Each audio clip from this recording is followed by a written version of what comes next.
Assalamualaikum warahmatullahi wabarakatuh. Alhamdulillahilladzi an'ama alaina bi nikmati iman fi Islam. Asyhadu an la ilaha illallah wa la syarikalah wa asyhadu anna Muhammadan abduhu wa rasuluh. Allahumma sholli wa sallim wa barik ala sayyidina Muhammad. Sallu alaihi wa sallim tasliman katsira. Amma ba'du fa ya ayyuhal ikhwanul kiram, para teman-teman yang ada di dunia sosmed, para adik-adik, abang-abang, teman setia yang selalu menonton dari video-video update yang telah kami keluarkan dalam episode-episode yang akan datang atau yang sudah lewat. Marilah kita pertama kali mengucapkan syukur alhamdulillah kehadirat Allah Subhanahu wa taala, karena kita selalu mendapatkan rahmat nikmat yang telah diberikan kepada kita sekalian, yakni berupa nikmat sehat walafiat. Dengan demikian kita selalu mengucapkan alhamdulillahirabbil alamin.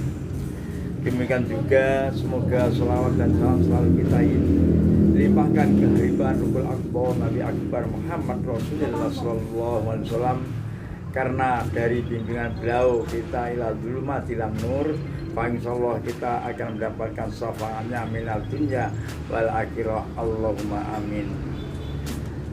Saudara-saudara sekalian, yang mana pada episode ini kami akan meneruskan mengupas masalah tasawuf, yakni yang telah kita lalui, yaitu dengan adanya alam-alam yang kini jatuh alam yang keempat, yaitu alam kubro atau alam barzah.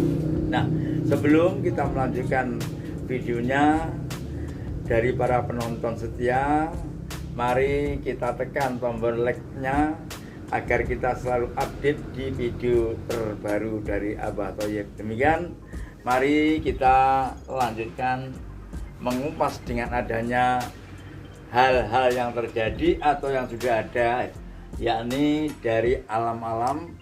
Kami rumuskan dulu itu sampai alam yang ke-9. Ada juga yang merumuskan alam sampai 11 atau 12. Namun yang garis tengahnya atau yang garis simpelnya adalah ada alam 3. Nah, di sini jatuh alam yang ke-4, yaitu alam kubur.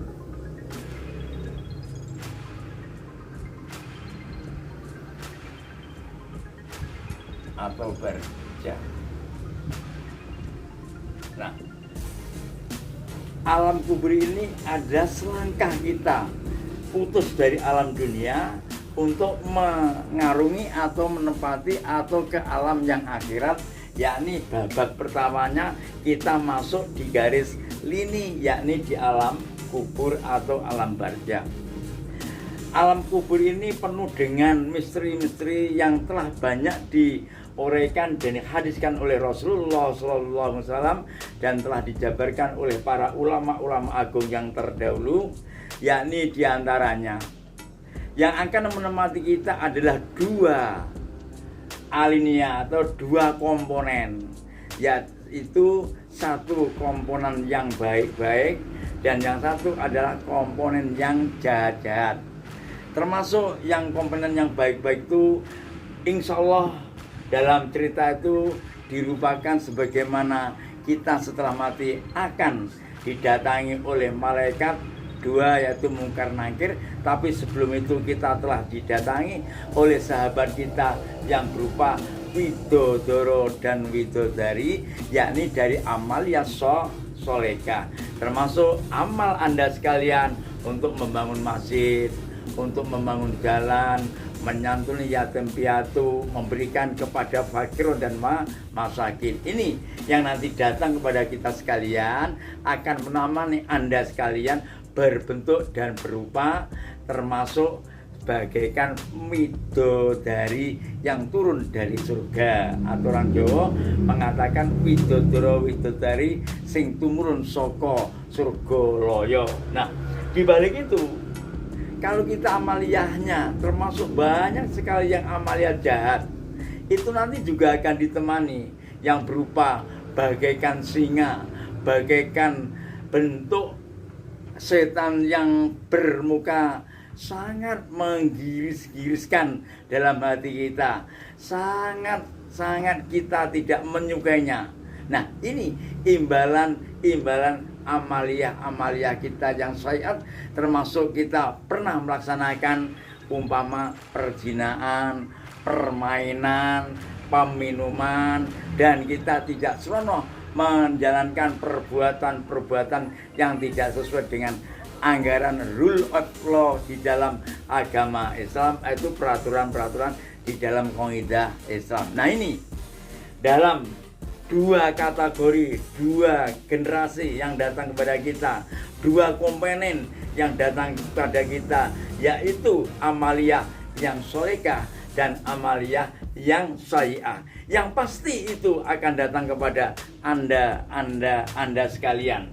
Maka dengan itu, mari kita sebelum melangkah ke alam kubur atau ke alam barzah, kita pergunakan kehidupan kita ini melaksanakan ibadah yang banyak, melaksanakan sesuatu yang mungkin bisa berguna bagi masyarakat khalayak ramai, melaksanakan kita sedekah diperbanyak dan lain sebagainya.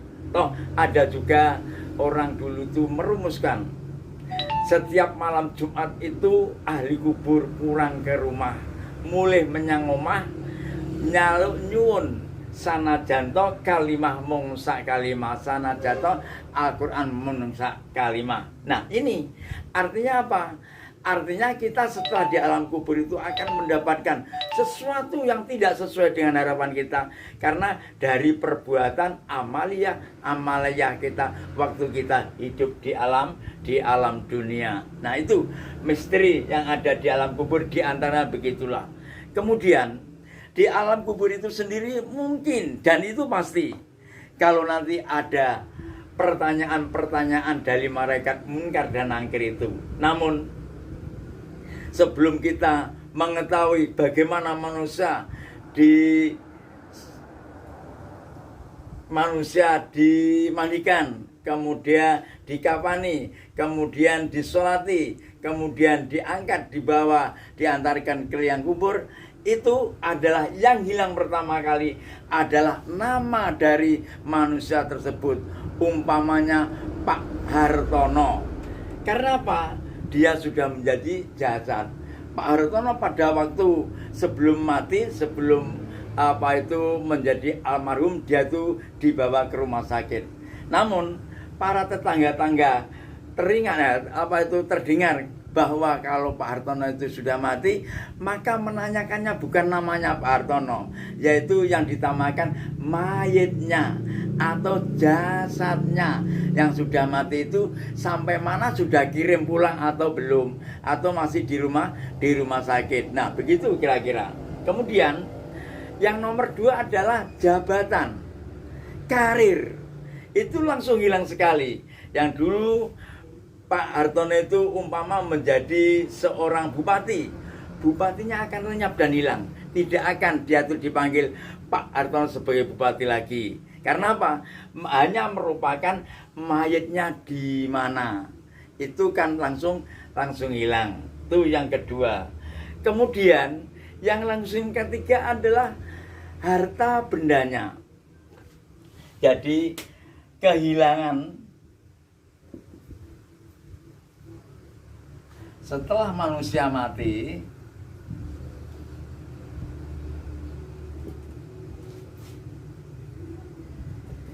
itu satu nama, jelas ini. Kemudian kedua kali jabatan, pangkat.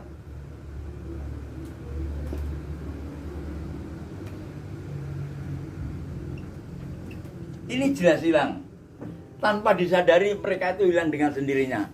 Karena tidak mungkin akan dipanggil Pak Hartono lagi, contohnya gitu. Pasti yang dipanggil mayitnya sudah dibawa pulang atau belum.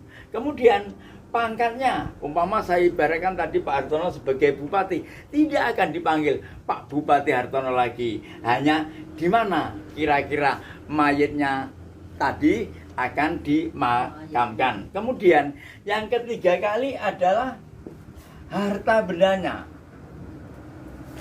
Harta benda. Nah, harta benda itu berbentuk apapun yang akan ditinggalkan oleh beliau, termasuk rumah, kendaraan, ya, mungkin uang yang ada di bank dan sebagainya. Mungkin istrinya masih cantik juga, termasuk hartanya akan ditinggalkan, dan itu langsung hilang seketika. Karena apa? Yang pokoknya adalah hak warisnya. Harta bendanya bapaknya sudah meninggal, tinggal ahli warisnya itu akan menghitung berapa jatahnya sang ibu, berapa jatahnya anak-anak itu.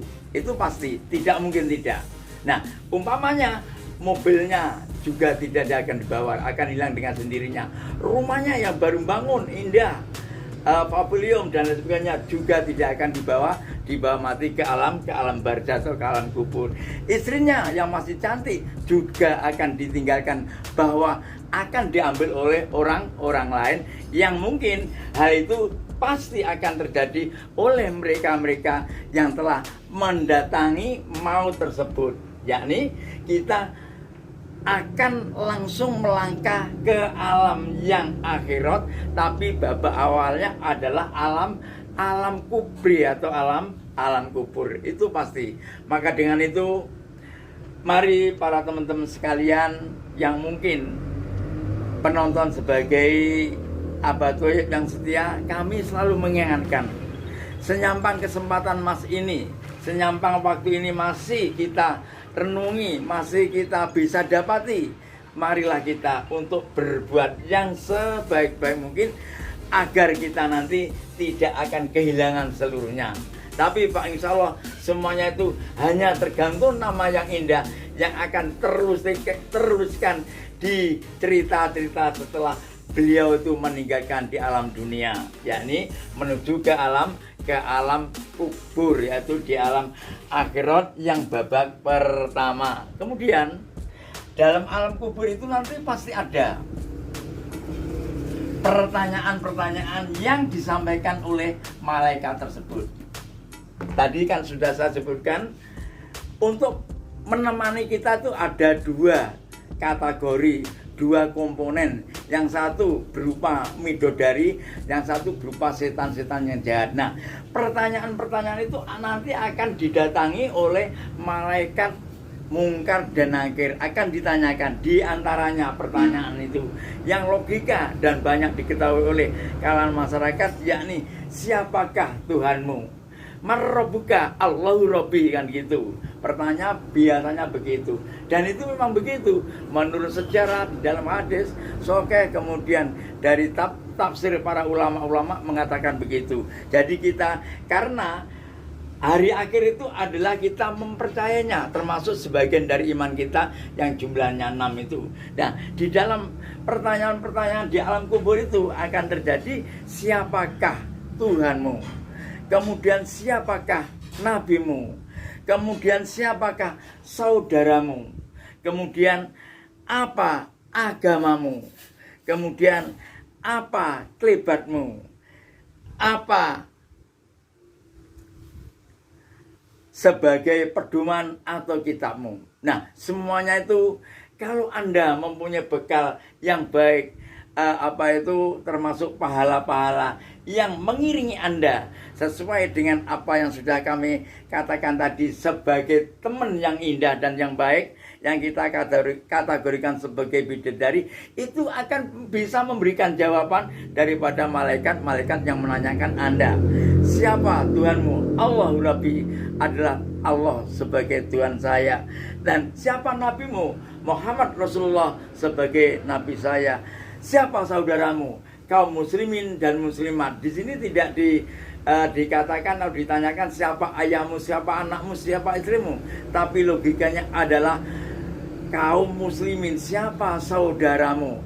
Makanya hakul muslim ala muslim itu sebagai teman, atau kita mempunyai tali persaudaraan yang sangat erat sekali, karena ini nanti akan menjadi satu daripada pertanyaan di alam kubur. Kemudian apa agamamu? Dinul Haq Islam sebagai agama kita. Kemudian apa kitabmu Al-Quran sebagai tuntunan dan panutan saya atau sebagai kitab saya. Dan kemudian yang terakhir biasanya apa kiblatmu? Adalah kiblatullah, yaitu Ka'bah yang ada di Mekah. Nah, disitulah keyakinan-keyakinan yang perlu kita yakini, keadaan-keadaan yang perlu kita resapi, yang mana itu nanti akan pasti terjadi. Kalau tidak percaya, tolong tunggu tanggal mainnya. Anda nanti akan dipanggil oleh Allah untuk menghadapkan oleh Allah, akan didatangi yaitu malaikat mungkar dan nangkir. Kiranya sesuai dengan jadwal waktunya, agak limit. Mungkin insya Allah Anda sekalian agak tahu, kemudian bila mana kurang tahu bisa Anda menanyakan secara khas kepada lingkungan para tokoh-tokoh agama. Kemudian kalau mau bertanya dengan saya, oke. Kemudian saya selalu mohon kritik, saran agar saya bisa berbenah diri, tolong ditulis di dalam komentar. Dan insya Allah seluruh kepada semuanya yang selalu setia untuk menonton video-video dari Abah, selalu kami doakan semoga kita dipanjangkan usia, mendapatkan rezeki, kita bisa bermuajah kembali di episode yang akan datang. Demikian kami akhiri. Nun kolami wa masturun. Wabillahi taufiq wal hidayah. Wassalamualaikum warahmatullahi wabarakatuh.